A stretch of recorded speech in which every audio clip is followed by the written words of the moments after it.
CDC is advising that you stay in your homes and all day. We show up in the party.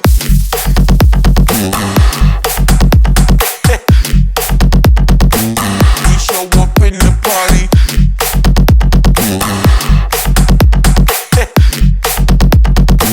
We show up in the party.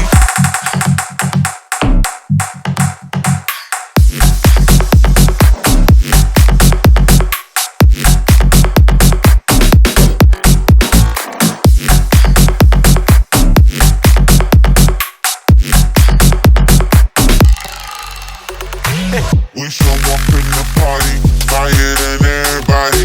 We show up in the party, fire than everybody. We show up in the party, fire than everybody. We show up in the party. We show up in the party.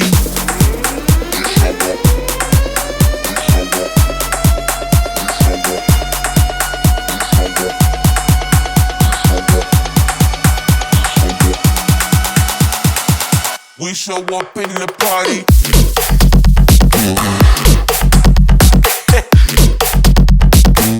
We show up in the party. Türkmenin taçağına ilkinjiler katarına giyinden yadan bizim Türkmen Zalitet kafemiz için bir çapak salayalım mehribanlar. Berekallah canını sağ olsun ağalar, dostlar, den dostlar. El medamet edingen saatlıklı günlerini köp bolsun saatsan tüveleme. Anha toyulcan. Ödüňe alırıp ilgini yarap, ilin formatını almağı basar. Dillerinden tayrap füjitölleri, dillerinden dürler kesmeği basar. Peydali rahmete serpet vaktini, öz manlay derinden gözle baktini, yigitler adam kärsiliğin ulututini, ilin formatını almağı basar. Koy josun ıkbalımız, josun kalımız. Hem ise durmuştu, tapıp ornunuz joskulu deryadek dasmağı basar diye sağ olun. Berekallah. Koy hem ise her bir ocakta toylar olsun. El medamı Türkmen ilimine şeyle toylar devamlı olsun. Canına sağ olsun. Uçuşları mutlu olsun. El medamı sizin saatlığınız bizim saatlığımız. Bizim saatlığımız sizin saatlığınız deyip büyük bir vardan dile edelim, arzu edelim adamlar. Koy el medamı her biriniz ocaklarınızda, enatalarınızda olsun. Enata öz perdinine olsun. Kateler şeylere sual verdiler. Dünyada mukaddiyet iki zat ne mi? Oynanıp durmanı zoğan verdim. Dünyada mukaddiyet ine ve ata.